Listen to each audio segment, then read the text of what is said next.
सरकारी नौकरी की तैयारी एक तपस्या है। हम अपने आप को रोज मोटिवेट करते हैं, अपने गोल सेट करते हैं, सब्जेक्ट्स के बारे में सोचते हैं कि कौन सा सब्जेक्ट कैसे तैयार करना है।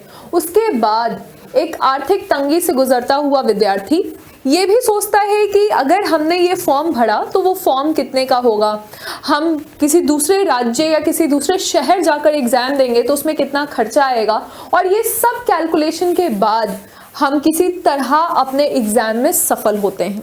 लेकिन कभी कभी कुछ बच्चों को कुछ नेगेटिव चीज़ों का भी सामना करना पड़ता है, और ये है परीक्षा की धांधली। तो हम बात कर रहे हैं पिछले 5 साल के रिपोर्ट के बारे में। ये देखा गया है कि पिछले 5 साल की अगर हम रिपोर्ट उठाकर देखें, 5 ईयर रिपोर्ट, तो माना जा रहा है कि करीबन 16 ऐसे राज्य हैं, 16 ऐसे स्टेट्स हैं जहां पर 48 केसेस दर्ज किए गए हैं। ये तो बस रिपोर्ट है, यानी कि ये दर्ज किए गए रिपोर्ट हैं। हो सकता है कि बहुत सारे ऐसे भी रिपोर्ट्स हैं जो हमें पता ही नहीं है। 16 राज्य, 48 ऐसे केसेस हैं जिसके मामले दर्ज किए गए हैं। माना जा रहा है 17 से ज्यादा ऐसे केसेस हैं जहां पर पेपर लीक का मामला सामने आया है। पेपर लीक का मामला सामने आया है, और ये करीबन 1.2 लाख पदों की बहाली के बारे में था।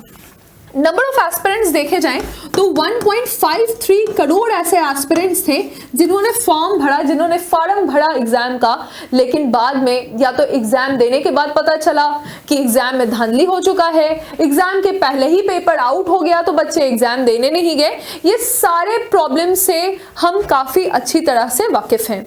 लेकिन आयरनी ये थी, दुख की ये बात थी कि अभी तक हमारे देश में परीक्षा में हुए गए धांधली के बारे में कोई भी लॉ रेगुलेशन कुछ नहीं था, कोई कानून नहीं था।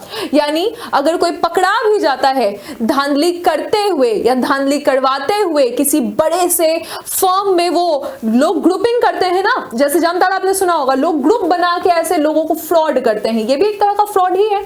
अगर कोई पकड़ा भी जाए तो आप उसके साथ कुछ नहीं कर सकते क्योंकि अपने देश में ऐसा कोई कानून ही नहीं था।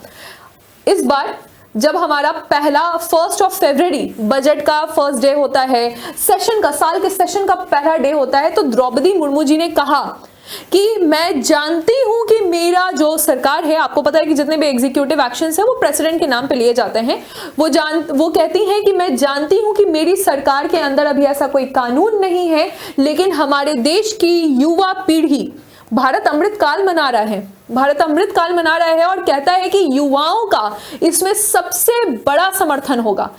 तो वो कहती हैं कि हमारे देश की युवा पीढ़ी इस प्रॉब्लम से ग्रसित है, इसके बारे में उनको जानकारी है, और तभी उन्होंने हिंट दे दिया कि इस बार के सेशन में ऐसा कोई कानून जरूर आएगा जिससे युवाओं को इस धांधली से निजात मिलेगा। और बिल्कुल ऐसा ही हुआ। इस बार सरकार लेकर आ चुकी है कौन सा बिल? तो ये है आपका public examination prevention of unfair mean. Unfair mean यानी कि किसी भी तरह से कुछ भी गलत हो रहा है सरकारी नौकरी में। हम सभी लोग सोचते हैं कि सरकारी नौकरी लेंगे, अपने घर का स्थिति ठीक होगा, समाज के लिए कुछ कर पाएंगे, लेकिन समाज में ऑलरेडी ये सारे प्रॉब्लम्स चल रहे हैं, तो हम किस तरह से एंटर करें, किस तरह से हम उस प्लेटफॉर्म तक पहुंचे। लोकसभा ने पास कर दिया है the public exam prevention of unfair mean bill. आज हम इसी के बारे में जानेंगे। ये जिस तरह आप देख रहे हैं, ये स्क्रीनशॉट है, ये पीआईबी के रिपोर्ट की स्क्रीनशॉट है। यानी कि सरकार जब कोई न्यूज को टेलीकास्ट करती है, सरकार जब कोई न्यूज को पब्लिक प्लेटफॉर्म पर डालती है, तो वो पीआईबी के जरिए ही आता है। तो आइए समझते हैं इस कानून के बारे में। इसका नाम है अनुचित यानी कि गलत तरीके से साधनों की रोकथाम विधेयक सार्वजनिक परीक्षा के लिए। तो केंद्रीय मंत्री जितेंद्र सिंह ने कह दिया है, लोकसभा में ये बिल पेश किया गया है, बिल को पास भी कर दिया गया है, और काफी ज्यादा स्ट्रिक्ट प्रोविजन है इस बिल में, यानी कि 1 करोड़ रुपए तक का फाइन है, साथ ही साथ कम से कम अधिकतम ये 10 साल का जुर्माना है। अगर कोई 10 साल का जुर्माना ले रहा है, 10 साल का कैद ले रहा है, जेल की सजा, और 1 करोड़ का जुर्माना नहीं भर पा रहा है, आप समझें कि 10 साल की कैद तो है ही जेल में, और 1 करोड़ का जुर्माना नहीं भर पा रहा है, तो वो बढ़ भी सकता है, 10 साल को बढ़ाया भी जाएगा इस नियम के अनुसार।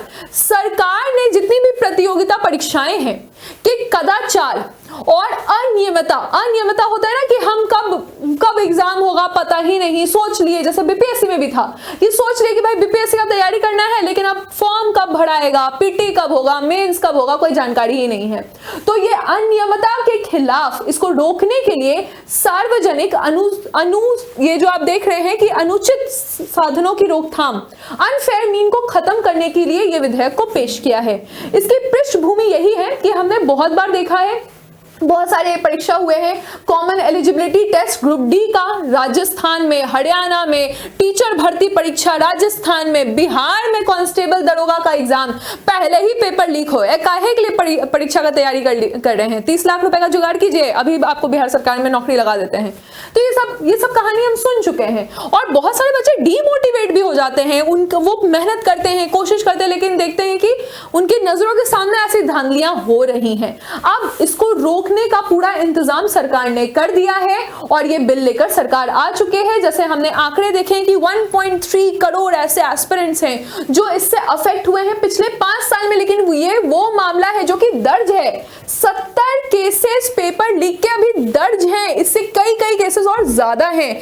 कैंसिल 12-13 ऐसे एग्जाम से जो कैंसिल होते जा रहे हैं, फरवरी 2018 से लेकर अगर हम फरवरी 2023 का रिपोर्ट देखें तो ऐसे 12-13 एग्जाम है, ऐसे ही एग्जाम आया, परीक्षा दिया, परीक्षा हो गया, तुमने बिहार से तुम चले गए राजस्थान से तुम चले गए एमपी, और ये पूरा देश दुनिया घूम के तुम परीक्षा दिए, 5-6 हजार रुपया भी खर्चा हुआ, पता क्या चला कि जा एग्जाम ही कैंसिल हो गया।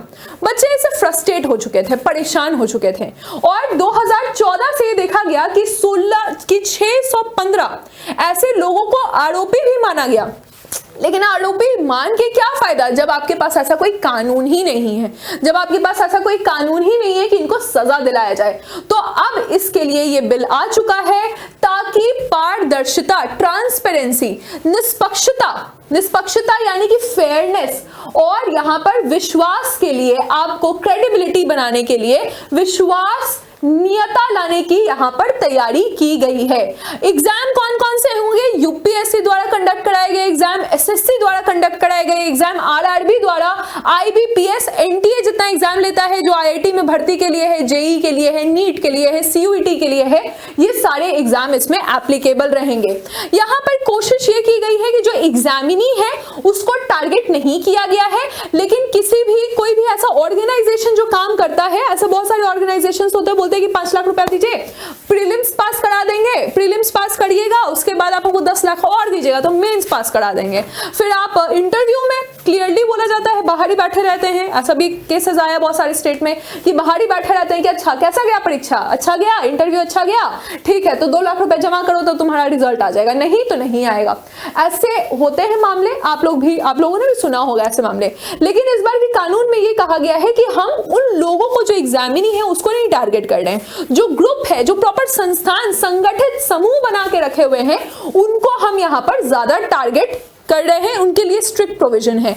तो जो जितने प्रशासनिक प्रावधान है इसमें यह भी कहा गया कि अगर कोई भी सरकारी अधिकारी है, सरकारी कर्मचारी है, वो इसमें किसी भी तरह से इन्वॉल्व है तो कमेटी बिठाई जाएगी, कमेटी देखेगी, टेक्निकल एजेंसी रहेगी कि क्या उसमें उसका कोई इन्वॉल्वमेंट है या इन्वॉल्वमेंट नहीं है। अगर इन्वॉल्वमेंट है तो नौकरी तो गई, सजा भी मिलेगा, लेकिन अगर इन्वॉल्वमेंट नहीं है तो ऐसा वो बच जाएंगे। पनिशमेंट, जैसे हमने पहले ही बात कर ली कि पनिशमेंट यहाँ पे क्लियर कर दिया गया है, इस प्रॉपर बिल में ये डिफाइन किया गया है कि एग्जामिनेशन कौन सा है, एस्पिरेंट्स का मतलब एग्जामिनर, एग्जामिनी का डेफिनेशन दिया गया है। खास तौर पर ध्यान दिया गया है ऐसे एजेंसीज जो एग्जाम को कंडक्ट करवाते हैं। आजकल ऑनलाइन एग्जाम भी होता है, चीटिंग कैसे होता है, अब ऑफलाइन एग्जाम है, कोई एस्पिरेंट जिसका कोई काम नहीं है लेकिन वो जाके पहुंचा हुआ है, पेपर बटने के पहले पेपर जहां से बटेगा उस ऑफिस में खड़ा है, तो यानी डाउट है वो, तो वो कहां क्यों वहां खड़ा है, पेपर सील्ड नहीं है, पहले ही से ओएमआर निकला हुआ है तो डाउट है, यानी कि पहले से पेपर किसी को मिल गया है। उसके बाद आपका है कि ओएमआर शीट में बहुत सारा बबलिंग छोड़ दिया जाता है, इसलिए अब रूल बन गया है कि भाई आपको सब बबल कंप्लीट करना है।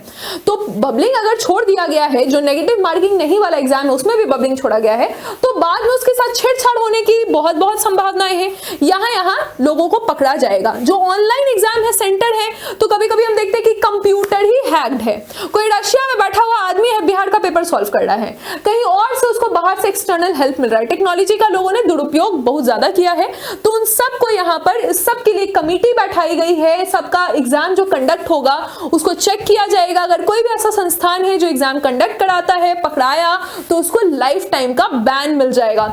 ये सारी चीजें यहाँ पर देखी गई हैं, राइट।